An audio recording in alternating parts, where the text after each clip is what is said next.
Hi, everyone. Welcome. It's so good to see you on this very cold night. It warms my heart to be with you. Before I introduce our wonderful, wonderful speaker, I want to say a word about the work of the Charter Oak Cultural Center and the Ada Maria Isasi-Diaz Justice Institute that we started, Laurel, that we started in 2022. So Charter Oak is a multicultural arts center doing the work of social justice through the arts. We do this through our City School of the Arts, which provides 1,000 Hartford children with a completely free, high-quality arts education. We do this through our 3 programs that provide educational and employment opportunities in the arts to members of the unsheltered community. And we do this work through the professional multicultural performances and visual art exhibits and other arts events that we present, from which no one is ever turned away for lack of funds. We do this because we believe the arts are not a luxury, but a human right. We believe that as air is to the body, so the arts are to the soul.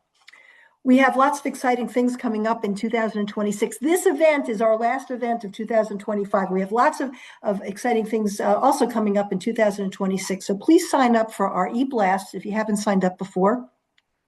They are not just a calendar, which is exciting enough, but include lots of fun and thought-provoking features. One thing I want to mention to you is that every Wednesday from noon to 1 on Zoom, we hold an anti-racism discussion group. We started by reading in its entirety the 1619 Project, and now we read things out loud. So we read the entire book out loud. It took us 2.5 years. And now we are reading Ordinary Notes by Christina Sharp, which is magnificent. The discussion is designed so that anybody can jump in at any time because we read the text out loud, as I said, and we discuss it. There's no required reading in advance. So please come. I want to invite you to please come and try it out. It's a rich, stimulating, profound conversation. So that brings me to Ada. In many ways, Ada Maria Isasi-Diaz is the inspiration for our work at Charter Oak. Ada was my teacher, my dissertation advisor, my friend. Her theological approach, which she called Mujerista theology, used the lived experience of Latinas as her lens for understanding God and salvation and other theological categories. And it changed everything. It shook the foundations of traditional theological ethics, and it opened the windows and the doors on old ways of doing things and created an expanse from which all of us can benefit, including a rabbi trying to find a new way to understand Jewish ethics. Her commitment to justice guides me every day in my role here at Charter Oak and in my life generally. So we started the institute that bears her name to honor Ada's memory, to keep her work alive, to showcase the work of Latina scholars and theologians and activists, of whom Ada would be so proud.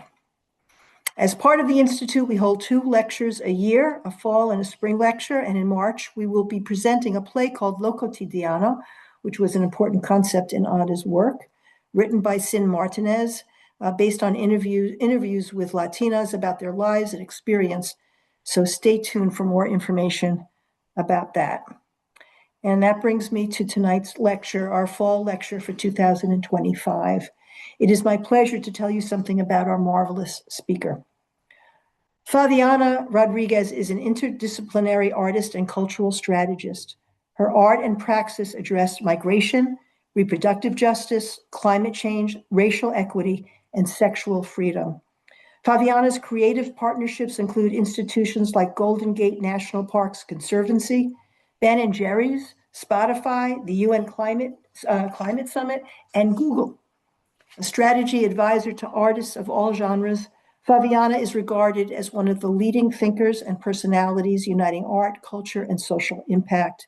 She is the founder and former president of the Center for Cultural Power, an organization igniting change at the intersection of art and social justice. She recently joined the leadership team at Global Artivism. And I want to thank Drew Professor Dr. Francisco Pele Diaz for introducing me to Favianna's work and for being an invaluable partner along with Dr. Tracy West in the creation of this institute. Please join me in welcoming Favianna Rodriguez. Thank you, thank you. Oh, there we go. Can you all hear me? Yes. I'm so excited to be here and to share some of my art and some of my work. I'm gonna go ahead and share my screen. So my work is about harnessing the power of art and culture, because culture is power, and stories and culture, the narratives that we receive, what we engage with, what we listen to, shape our imagination and shape our understanding of the world around us. Culture is like the wave. Culture is like the ocean that surrounds us all the time. And the ocean is always moving. Culture is always in movements. The currents of culture go in different directions. And when we think of major change that happens in our lifetime, it is because the currents of culture are creating a wave, and the moment comes for a big shift. And if we think of culture as the ocean, then we can also imagine that many ripples are competing with each other. Today, when we consider all the messages and narratives, especially in this country, it's so clear that we are in a battle for the imagination. We are in a battle for the narrative. What is culture? Culture is ideas, beliefs, values, attitudes, feelings that characterize and inform society. And so, how we dress, how we see gender, how we see race, how we see the natural world, these are all ideas that are shaped in culture. They're shaped by the family that you grew up in, their culture. They're shaped by the community that you live in. They're shaped by what you see, what you interact with. And so culture is powerful because it shapes us and it shapes how we view the world. I'm going to start with telling you a story. And in culture, we talk about the story of self, but we also talk about the meta story, because again, culture shapes everything. Now, the meta story that I recognize and that is very true to me is that we live on a continent that was built by stolen land and stolen bodies. This is a core story in my reality. It's a core story in my community. And yet, this core story is being challenged. This core story is being erased. And so when we think about the book bans, or when we think about how the challenges, the rethinking of history, it is really a way to tell a different story. Because when we understand the story of stolen land and stolen bodies, then we begin to have a tool to sense make around why the conditions that face the descendants of Africans, the conditions around climate crisis, they all go back to this, right? To over 500 years ago, when colonizers arrived and they ravaged the ecosystems. Over 90% of indigenous people were murdered. What happened to the lands? What happened to the ecological balance, the relationship that indigenous people had with these lands? And then human beings were stolen from Africa and brought and were forced to build the wealth in this country in a very awful moment in our history.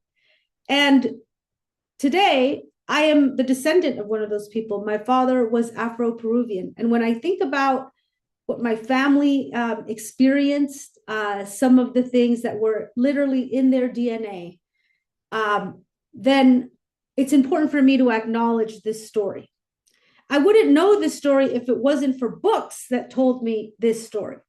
So as an artist and as a cultural worker, so much of my work is around what are the stories that we uplift? What are the stories that we protect?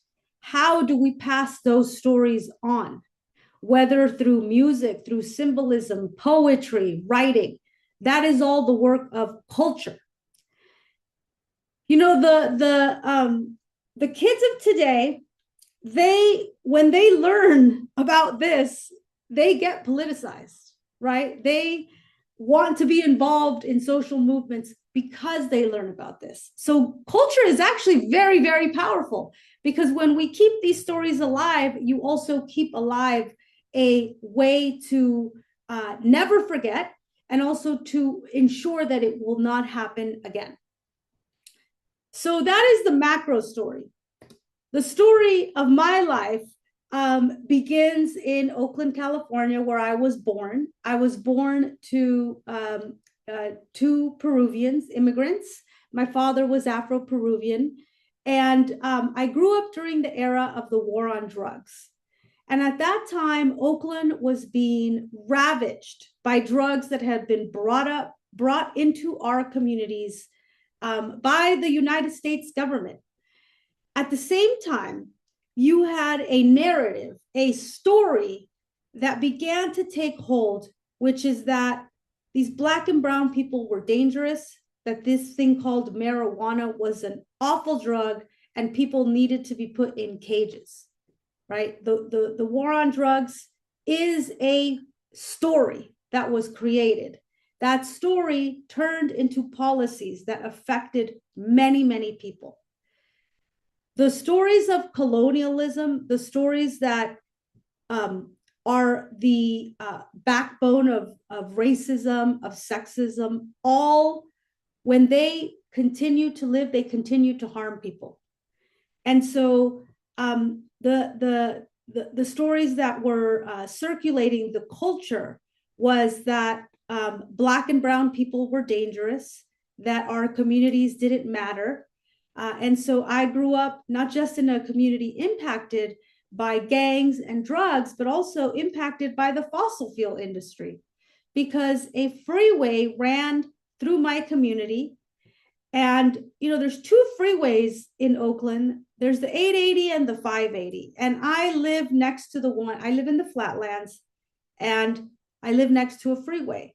There's another freeway that cuts through more wealthy neighborhoods. So those neighbors decided in 1970 that they didn't want trucks going through their community because trucks released dirty emissions.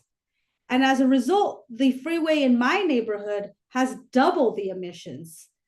And the people in my neighborhood develop respiratory diseases like asthma, and we are slowly poisoned. And so I also, at a young age, began to understand things like zoning policies and why, and the fact that our home was a dumping ground. And not just in Oakland, but in everywhere, in Chicago, in New York, in Los Angeles. And so today as an adult, I think about what are the stories that have justified that? What are the stories that justify that Black and brown bodies are less worthy of protection, that we somehow deserve to have the dirtiest of things right in our communities, in the dirt, in the water, in the air. I mean, the air where you can't even see. So as an adult, I explore these things. I explore why it was even that in my own family, I grew up with narratives about my body that were very harmful. The narratives were, for example, keep your legs closed. You don't let anyone know you're having a period. You can't go out without your brother because you're a girl. And those are also stories, you know, that shape our culture, the stories that get inherited. And in my practice, I try to examine those and see which ones I can let go of and which ones I want to uplift. Or I think about what is actually my ancestral story, the story before colonization, the story before slavery, where my ancestors were in a beautiful relationship with the land. Because so much of what I know and what I've been taught are these stories that allow for subjugation and degradation of bodies like mine. And when you, and even, you know, when you think about today, what's happening, the way that this country treats immigrants and the ways that it's justified to kidnap people and separate them from their families, those ideas were not just born out of thin air. Those ideas are the product of a culture that has dehumanized immigrants for many, many, many years. You know, growing up in California in 1994, the then President Clinton signed NAFTA. And NAFTA essentially said that the economic doors were open between Mexico, the United States, and Canada. But they were only open for capital and for goods, but not for human beings. And yet what NAFTA did is created a whole wave of migration, because of how we impacted Mexico's economy. So in 1994, when I was a teenager, there was also a proposition in California called Prop 187. That was the first time that a state would begin to create anti-immigrant policies. Prior to that, immigration was largely something that remained at the federal level. But in 1994, the narratives that I began to see were these narratives that immigrants are dangerous. They're coming here to steal your jobs. They're coming here. They're also lazy. So it's actually a contradiction, right? How do you steal someone's jobs if you're lazy, right? But these narratives that laid the groundwork for the contemporary anti-immigrant movement as we know it today. So the last thing I'll share about my growing up in Oakland was the tremendous influence of the Panthers, of the Black Panthers, and how in Oakland you could feel, you know, hip hop was alive in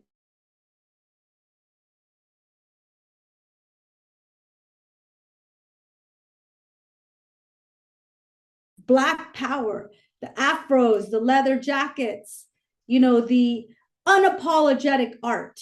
That really spoke to me as well.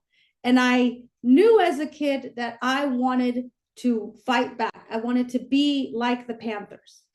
I wanted to uplift the stories of people like Cesar Chavez and Che Guevara. And, you know, those are people that I wouldn't learn about on television.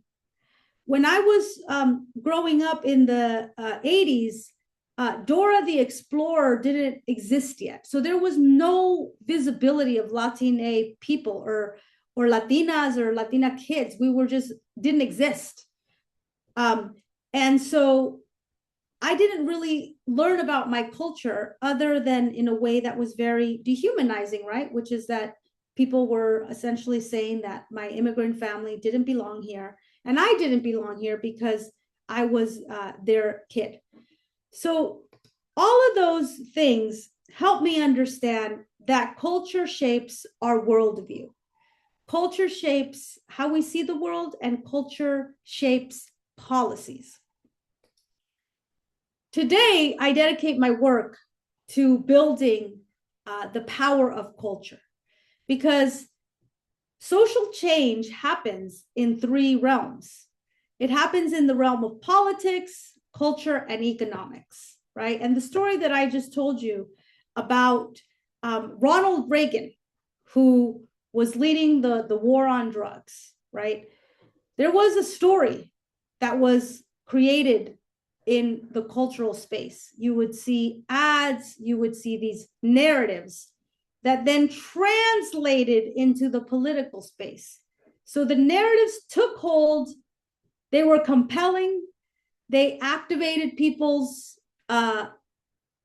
worst thoughts, and then they turned into policies. They got voted into policy. That's what's happening now, right? These nativists, these anti-immigrant ideas, anti-gender ideas get normalized, and then they get written into laws. So we have to think about what is the work that we are doing in here, in the realm of culture, worldview. And those of you in theology, I think you really get what worldview is. Worldview is what establishes your character, and it enables you to make decisions aligned with your values. And so this is not just about gender justice or climate justice or racial justice. It's really around how you see the world, which is that all life should thrive on this planet, right? All of life, human beings, animals, oceans, forests, everything that is alive should thrive. And that means that you don't poison kids by having fossil fuel emitting trucks go through their neighborhood, because they deserve to thrive. But that's not the world we live in. We live in a world that says some people can thrive and they will consolidate wealth and power, but others will be will bear the brunt of all our unjust systems. So I work in this realm, and I strive to tell stories that foster empathy and interdependence. I am essentially trying to change the lens through which you see the world. My hope is that my art can open your imagination or help you think about seeing the world in a different way. Because a lot of how we're seeing the world today is through a dominant lens. When you turn on the TV, Netflix, you know that 95% of Hollywood executives are men, and overwhelmingly they're white. And so when you wonder why are you seeing what you're seeing, it's because there's a very small demographic that is making decisions about the stories that are available to us. It's the same thing in publishing. It's the same thing in gaming, in music, in performance arts, in theater. The entire cultural sector is dominated by white men. Just go to your museum and look at whose art you see. Rembrandt, Picasso, Matisse. And it's not that women artists were not good. It's that cultural power has been concentrated in the hands of too few people. When I think about today, all the anti-immigrant policies that exist, I ask myself, okay, I know where the anti-immigrant narratives came from, right? They came from a group of folks who really believe that that more Latinos here will lessen their race. Like, the theories around white nativism are rooted in fear that your culture is going to disappear because all of these other cultures, foreigners, whatever you want to think of it as are coming to dilute your ancestry. In reality, it's like that's actually not what happened. Like, these lands belonged to First Nations people who are, when you talk about Mexicans or Salvadorians, like many of them are native, right? They're indigenous, or they have indigenous roots. So this whole thing about who belongs on this land and whose home this is actually also a story. It's not rooted in reality. So anyway, the glasses. My hope is that the art that I create, or the experiences that I create as an artist, will help you see the world in a different way. And I think this is true of many artists. Some of the artists that most inspired me did this very well. Fela Kuti, who was an enemy of the state, who through his music was able to activate a decolonial memory for Africans. Nina Simone, think of her song Strange Fruit, right? We will never forget the atrocities of lynching because of Nina Simone, because of people who always will because of what they've created, we will always remember. Victor Jara. Victor Jara was a guitarist during the era of Salvador Allende. Victor Jara was a part of a movement called La Nueva Trova. And La Nueva Trova was about using music to unite the working class, to give dignity to working people. The US-backed coup of Chile, where the US helped instate Pinochet, the military dictatorship went after Victor Jara. They broke his hands before killing him. And when they broke his hands, they said, "Oh, can you play your guitar now?" And because he was a threat, because his art was a threat. And to this day, in Chile, once a year, 10,000 guitarists gather to celebrate Victor Jara every year. So for me, that is the power of a counter narrative, that it's so powerful that you will get killed for it, that they don't want you to keep singing. And these are the influences in my practice as an artist. I want to help open the imagination, help people see things differently. Steve Biko said something that also is very core to my work.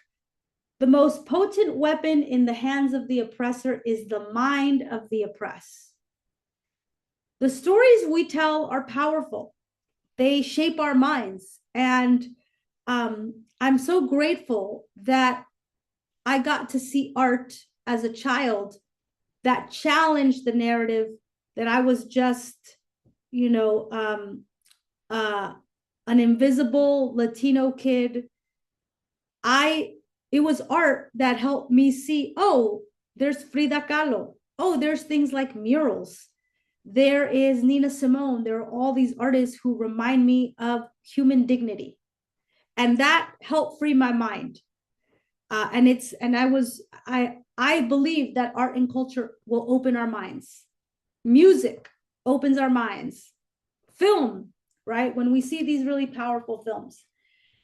An example of the power of the story is Me Too. So, and this is I love this example when we talk about culture change. So many of us grew up in a culture where harassment was normalized, right? Think about that, like it's accepted. That is not normal, but it became normalized because a culture normalized it. That, the boss could do inappropriate things, say inappropriate things. And the dominant way of how things happened is that people didn't believe women. Well, they didn't believe survivors. They just didn't believe her. They say, "Oh no, what were you wearing? What did you do?" But in 2018, there was a tweet shared by Alyssa Milano where the Me Too hashtag in less than 24 hours just blew up. And mostly women began to share their stories of sexual harassment. And the Me Too movement was born. 10 months after the Me Too movement was born, Dr. Christine Blasey Ford had her hearing in Congress. And I want you to think about whether Dr. Christine Blasey Ford would have been believed had there not been a Me Too movement. So stories are powerful. Stories open the door for other stories. So sometimes it just takes one person to tell that story, and then it ripples. Other people get the courage to then share their story. That's the power of culture, is that it opens us up to also share our stories. And in sharing our stories, you realize that it's not an isolated incident, it's actually a pattern. And so culture was changed, right? There was new HR practices. Even today, this movement is still strong. There was many perpetrators that got put in jail because people spoke their truth. And culture shifted from a culture of not believing to a culture of believing. That's what happened. And it shifted because people had to be courageous and tell their stories. And so it is possible for culture to shift, but it requires courage, and it requires us to also create moments for people to share. And that's why art is powerful, because it creates these moments for people to bring their whole selves. So what I'm going to show you next is the dominant narratives that exist in the stories around us today, in the status quo. Dominant story, white supremacy. I mean, to this day, you go to the movie theater, just count all the actors in all the films, and we still live in a world where the global minority behaves like the global majority, right? So, which is white supremacy, right? That whiteness is what we should all aspire to, that it is the top, that it is the best and the top, and it is what is deserving of protection and life. Dangerous world, so common. It's dangerous out there, you need to get a gun. It's dangerous out there, put these dangerous criminals behind bars. They're dangerous, let's drop bombs on them. They're dangerous, deport them to a place where they don't have any human rights. And dangerous to the point where we over-militarize. We allow for police to do things that are just unheard of, to have no accountability, right? This idea that the world is dangerous. We have to rethink that. The world is dangerous because of very core root issues, which is wealth inequality, inequality overall. And we can't start having a conversation about solutions if we're stuck in this frame. Scarcity. Oh, this is so classic. I mean, we've seen this during this administration, the cutting of SNAP benefits, the cutting of any kind of benefits to families who need it, or even the hesitation to forgive student loans, right? Like, we are the richest country in the world. There is no scarcity here. That's a story. We live in an there's abundance. There is enough for everybody, actually. But billionaires are hoarding resources. That's what's happening. So let's be honest about that. It's not scarcity, it's the hoarding of resources. Because when you have this, then this is what translates into austerity politics, which is what we're seeing now. Individualism. We don't need to join the Paris Agreement. We are Americans, American exceptionalism. Everyone out for themselves. Protect your family, right? We can't survive on this planet as individuals. We are interconnected. We actually completely need each other. And this is harmful, the individualism, because in reality, we are a collective. We're very interdependent. We need systems of care. And there are vulnerable people among us who will need even more care, and we should provide that. Neoliberalism, anti-Blackness, anti-indigeneity, very visible in the culture that we see around us. So what are the narratives that we want to promote instead?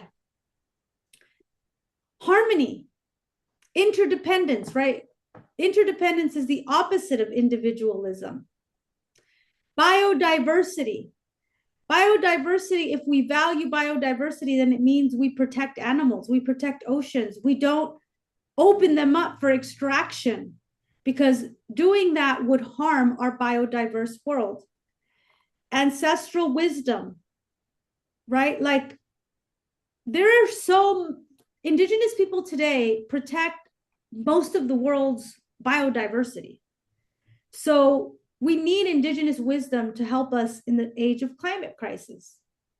Love, joy, sovereignty, right? Our bodily sovereignty. So now that you know and understand my foundations as an artist and the kind of core values and motivations behind why I make art, I want to now show you some of my art. I want to show you how it is that I use colors and shapes to tell another kind of story. This is my piece, Migration is Beautiful. And this celebrates the monarch butterfly. The monarch butterfly, which flies from Mexico through the United States and Canada and back.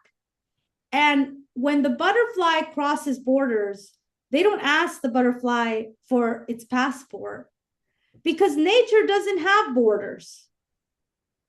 Human beings are a part of nature. We have been moving since the beginning of time. It is in our DNA to move.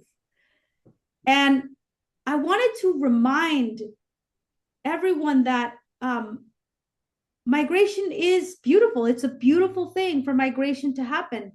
We're living in a world that's telling us that migration is criminal. It's not criminal. It's actually in our human behavior to migrate, and many species migrate. So I invite you to think about a world where borders don't exist. The revolution will be joyful. I love this piece because while I grew up in, very political spaces, the Bay Area is a political hub. I grew up seeing a lot of men in power. And it was always about, we got to fight back. You got to join the struggle. And I don't want to struggle. I want to feel joy. I want to feel good. And that's what feminist and queer artists taught me. People like Audre Lorde, Shetty Moraga, that we can create change and it can be joyful. Protect our immigrant neighbors. This to me is such a basic foundational value. I sometimes am sad that we live in a world where this needs to be repeated, because everyone is worthy of protection. And it's sad that our beautiful immigrant community is being so terrorized right now. And so I made this poster to push back on ICE. I love the metaphor of the nopal there, which is that don't get close, we will fight back. The nopal fights back. You can't just grab the nopal. This piece, come out, share your story. Oops. Come out, share your story, break the silence. There is no shame in having an abortion. I grew up in a culture of shame. I grew up shameful about my body, shameful about my desires. And the narratives were negative, right? Look out, Favi. Don't be around men. Don't open your legs. Don't go out. Don't dress like that. And those are all narratives about no. I didn't get any guidance on the narratives about yes. And so as a result, I really didn't know what I was doing in romantic relationships for almost 30 years of my life, because all the information that was coming at me, the culture around romantic relationships was actually also not healthy, right? The stuff on TV, in my own family, it was very negative. It was about fear. It wasn't about agency. It definitely wasn't about consent. It was actually about silence and stigma. So when I became pregnant, I didn't tell anybody. When I had an abortion, I didn't tell anyone for almost a decade. And I realized that not speaking out means that there is another narrative that then gets turned into law, which are anti-abortion laws. So releasing shame is what gives people courage to speak out. That's what Me Too was. It was releasing the shame and understanding that actually a lot of people in this world, a lot of people in this country have an abortion, and we can break the silence and share our stories. And then I also started noticing that people talked about abortion like it was only for women, but abortion access is for everybody, right? Literally for everybody. And, you know, in my art, I try to challenge old narratives to help introduce new language, which is that everybody, like everybody, every human body deserves abortion access, deserves gender affirming care, deserves health care, period. Your body deserves rest. Also, you know, as a Latina, daughter of immigrants, man, my parents did not rest. There was no rest. It was like rest was bad. I would get woken up at like 8 a.m. on Saturdays to clean the house. I wonder today where that story came from. Where did the story come from that you have to prove your humanity through labor, right? That you can't pause to rest because that somehow means you're lazy. Those were the stories in my family, that rest when you die. My mom would say, cuando te mueras, duermes. When you're dead, that's when you sleep. So that's a narrative that I had to unlearn. That's a story that created behaviors in me that I am still healing through. So my art is also even my own medicine, right? It is a way to remind myself that there is another way. And I don't have children, but if I did have children, and actually with all the little people around me, this is the narrative that I now help normalize. And so in that way, I am breaking generational cycles. My art allows for me to question narratives and to create the narratives that are more aligned with where I want to be. And also to question the narratives and to say, okay, who does that narrative benefit? The fact that so many immigrants have this narrative of extreme work, like work all the time. Where does that come from? And I know it comes from survival, but it also is rooted, it goes back even farther than that. It goes back to that we come from people who were exploited. Their bodies were exploited against their will. So there's a little bit of that needs to be healed as well. And that's what I attempt to do through my art and to heal our relationship to nature. This is a project that I did at the Presidio National Park in San Francisco. And they asked me to collaborate with them because they wanted to bring more Latinx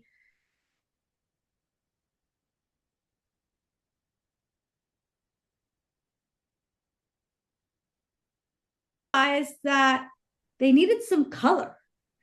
And I'm like, I love color. Color is how I tell stories. and so as I was developing my ideas, I spoke to the local tribe, the Ramaytush Ohlone, And they told me about all the creatures who once lived on these lands. The bear, the mountain lion, the elk. And so I made art pieces about them so that when people are in the park and they look at this bear and they ask themselves, oh, a bear. What is that bear? Well, these bears used to roam all over California, but they were murdered for their fur. The colonizers came and exploited all of life, not just human life, all of life.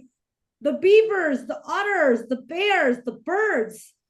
And they also need their story to be told, because the reason we have ecological imbalance today is because these systems have been disrupted for hundreds of years and we have lost the way of being in right relationship, right? And it's important that we recognize that climate change didn't start with industrialization.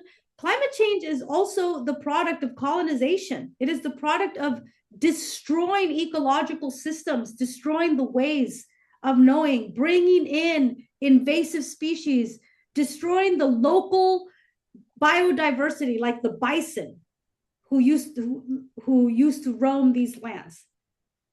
So in my art, I want to remind people that we only have one home, and that is Earth. And also offer people another way to view nature. Nature has so much to teach us. This is a piece of the redwood forest. I am a Californian and I love that I live next to the redwoods. So the redwoods are the tallest trees, among the tallest trees on the planet. And one of the reasons they're so tall is because their root systems are interspersed, and so they hold each other up. Now, scientists used to think that trees were very individual species, but it turns out that trees are very collaborative species. They send nutrients to each other through their root systems, through the fungi. That is interdependence, that is collaboration. And we as humans have so much to learn from that. This piece, liberate the land, liberate the gardens, liberate the dams. We have to let the land be free. And we let it be free by returning land to indigenous stewardship and by reparations for those whose lands were taken. This piece about the California condor, such an example of how when human beings engage in conservation and were able to support species after harming them. The California condor was practically hunted out of existence. And there was just, I think, 2 left or just a few left. And then in 1978, they started a mating program. And they had to capture some of the last condors in the wild in order to support their conservation. And it was a tremendous success, right? And just helping to see what does repair look like. This piece, listen to your body. This is something, like I said, I am 47 years old today, and I still have some of these narratives ingrained in my body. So I often think I'm making art just as a reminder to myself. This is my garden, and I created a garden in order to also help the land that I live on heal, because I live in a community that has been impacted. The soil has been impacted by lead, also because of extractivist policies that dirty communities like mine. And so a lot of my work is also about the transformation that I undergo when I'm in dialogue with nature, and that nature is really the way that I can heal myself. When I heal myself, I am also healing past generations. And so I'll close here. I think this is a great place to close, because I started from history. I started from from my ancestors about what they would have had to endure. And I think that, today I am probably the first person in my lineage who has the freedom to be an artist, who has the luxury of being able to make these little symbols and markings and little things in my studio. That is such a privilege. My ancestors didn't have that privilege. So my hope is that through my art, not only I heal myself, but I help them heal as well. Thank you so much, everybody.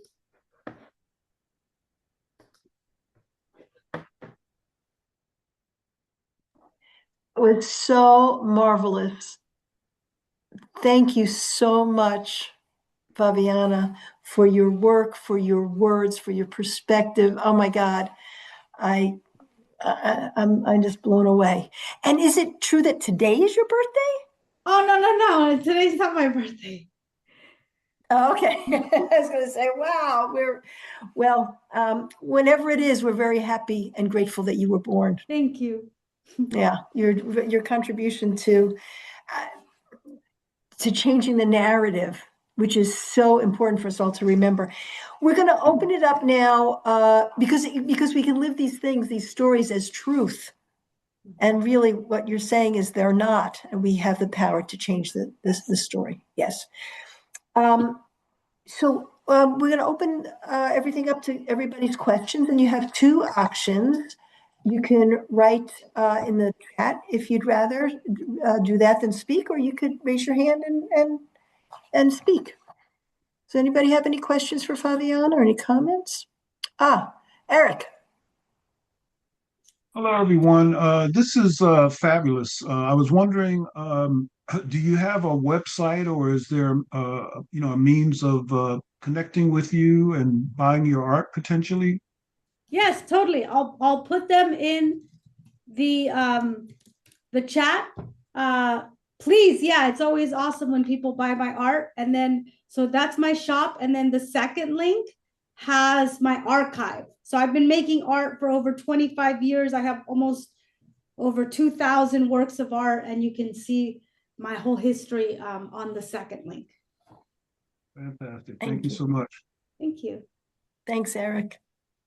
Does anybody else have any questions, comments, feelings?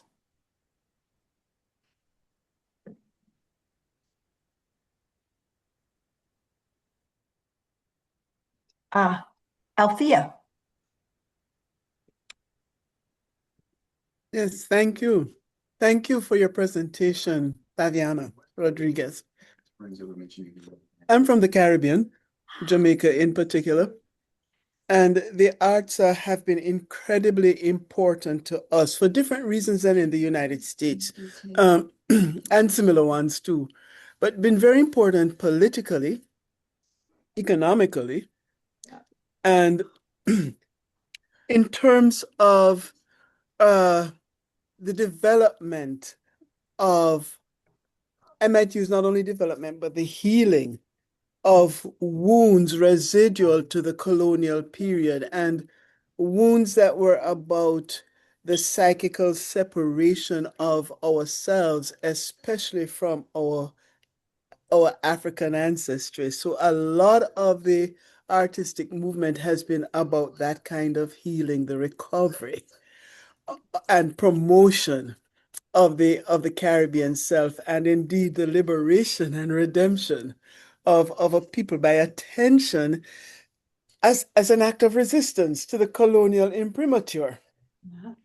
So the building up of the indigenous, the Afro-Caribbean sensibility about our ancestral relationships and their expression through the arts has been really very, very critical. And I would just name it in terms, flag it in terms of the Carifesta movement that thrived in the Caribbean as a movement dedicated to the celebration of the arts of all kinds. And as I listen to your stories about your upbringing and the impact on your body, thinking with that Caribbean background, I wondered whether you see the arts as having that kind of recuperative power in your own world and your own ethnicity. And how does it work to redeem your culture from some of the negative memories that were passed on as stories? Yeah. What a beautiful question. Thank you. So, yes, I mean, art is a healing, art in itself is healing. I was just in Salvador, Brazil, and I learned how to samba. And I learned about, just like I was like, wow, these are traditions, right? The drumming, the capoeira, the carnival are all traditions that emerge from what happened, that the slave ships arrived there. And so to experience this movement, to hear the drums and move my body, that is culture healing. Yes. And in the same way, my art, my visual art helps to heal me. Creation helps me to heal, because in creating, there is a new narrative that then begins to take hold. And yes, I think it undoes colonial narratives, because it lessens them. They become less powerful. Yeah, with yeah. art. Thank you. Thank you. No more settling for socks that dig into. No, I said to Favianna when we first met, before everybody came in the Zoom room, that Ada would just love her. And I see so many connections actually between you and her work, because you talked about uplifting stories that have been ignored, that have been bowled over, for lack of a better term, by colonial narratives. And I love the idea that you're undoing those narratives, and how healing that is, and peeling them back. They're not truth, they're wallpaper. So that's really, I want to say again to you that Ada would just love your work. Does anybody else have a question? Yeah. Laurel, what did you say? Laurel Kearns is a professor at Peru also. Laurel, what did you just say? I missed it. Oh, no, just that Ada would have loved this work. And I'm so thrilled for how many Drew related folks are here to listen to this talk and to support this incredible work you've done in honoring Ada's work and your professor, and also your amazing work. So thank you very much. Oh, Laurel, you're so kind. Thank you. It's a joy to see you. Really. Does anybody else have a question? This is your chance. Oh, Eric. Yeah, I'll ask kind of a brainstorming question. It's funny that you mentioned the music that you experienced when you were in Brazil. So I'm in chaplaincy school right now, and one of the things that I've been incorporating is a love for ethnomusicology, and particularly Afro-Caribbean music. I wanted to travel to many of the lands that were along the pathway of the transatlantic slave trade, and to do ceremony, for the land and the ancestors, and to, work with some of the masters of those various traditions. So my question is, your art so beautifully complements that type of thing. Is there a way that different art forms that are wanting to honor and uplift the memory and the growth and development of our communities can work together? Does visual arts and auditory arts have a way to combine and work together to be even more of a force of? Yeah, I love that question. So I would say I take it back to the senses, right? So what you see, visual art, what you move to, dancing, right? Especially moving your hips. I feel like the colonizers didn't like for the hips to be moved. Music, the drum, the heartbeat, right? What you're hearing. And then food, what you're eating. And so I think that really it's about being able to speak to the senses, because so often how we think people learn is just through the mind, but they learn also through movement, through listening, through repeating, through looking at something, and then being curious about the symbolism. What is the story behind what I see? So I think it's more about thinking how to create experiences for people to be in their full bodies. And that could be music and dance. It could be engaging with something visual, even maybe painting it while listening to music. I mean, one thing that Althea, you're from Jamaica. I mean, one of the most inspiring artists, activists for me is Bob Marley. Like, imagine the music we get to hear today. It's relevant.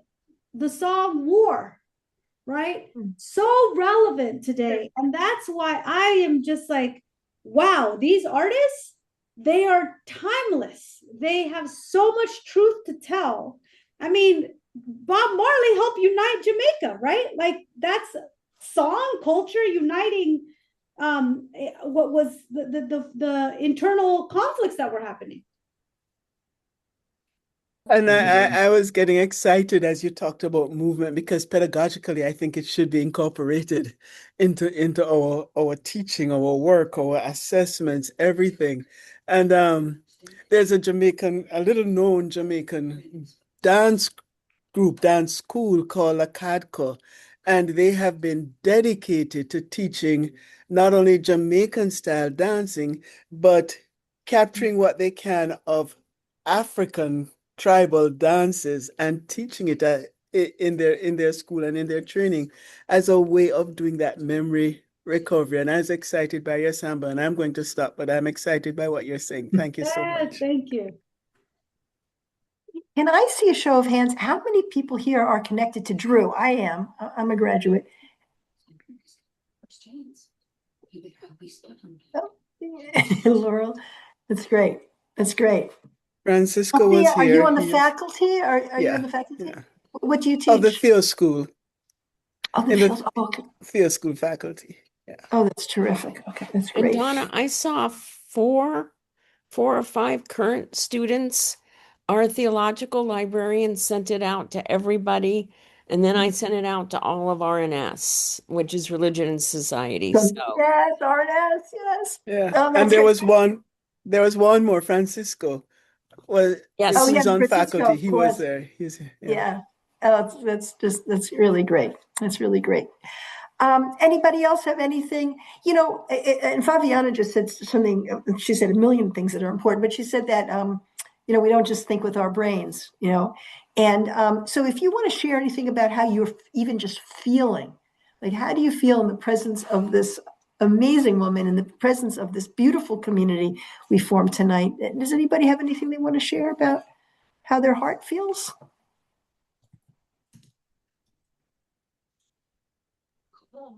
I've already spoken too much, but I'll jump in again because I'm really excited, especially this last part about arts and pedagogy. It's something I'm deeply committed to experimenting with.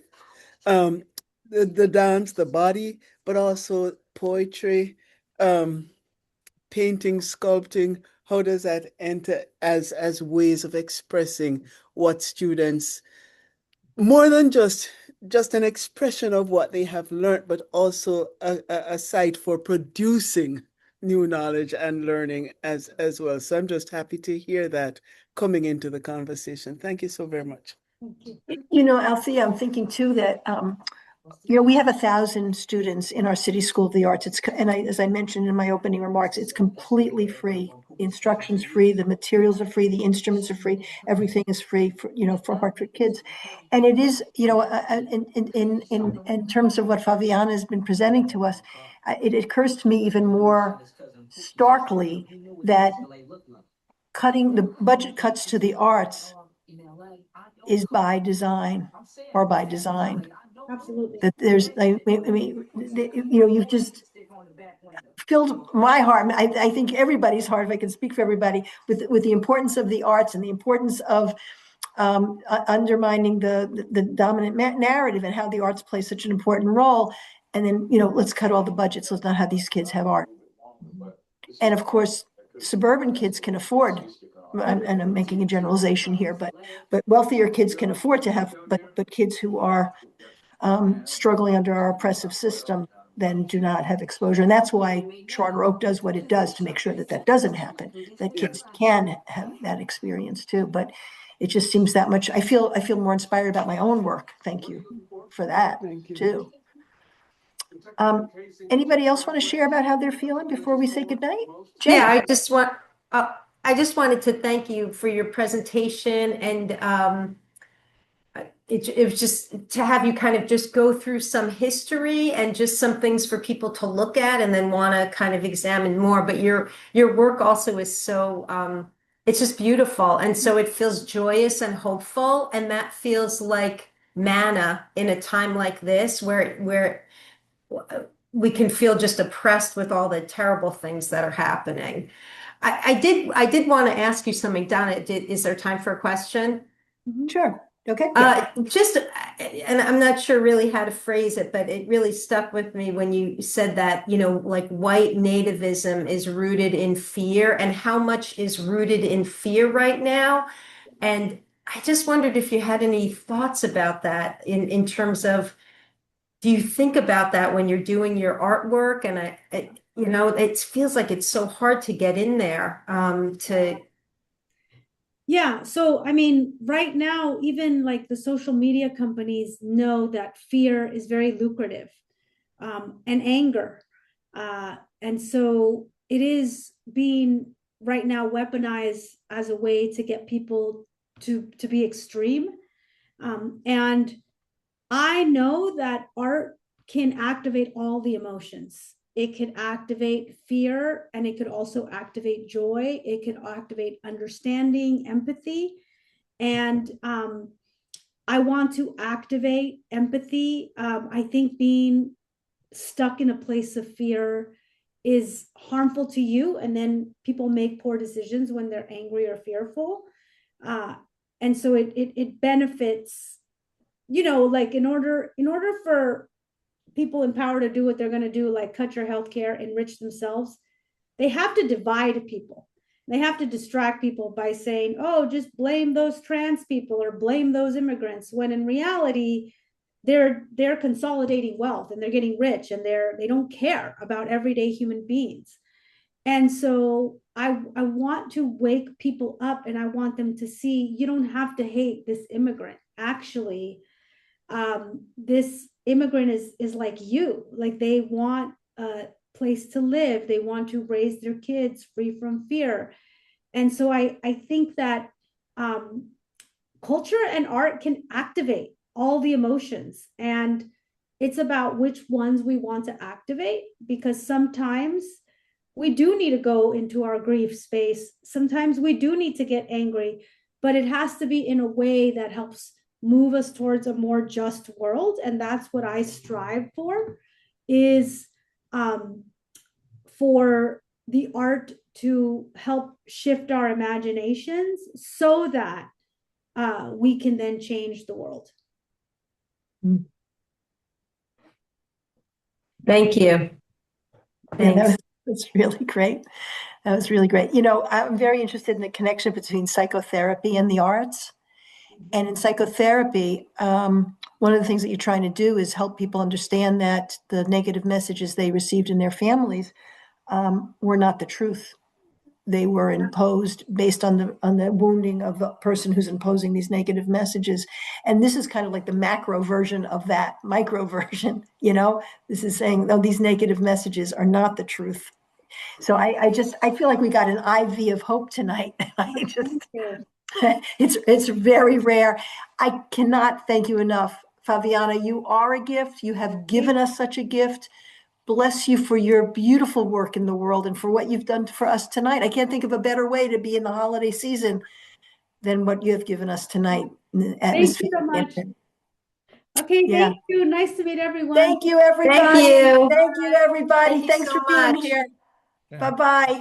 Bye bye.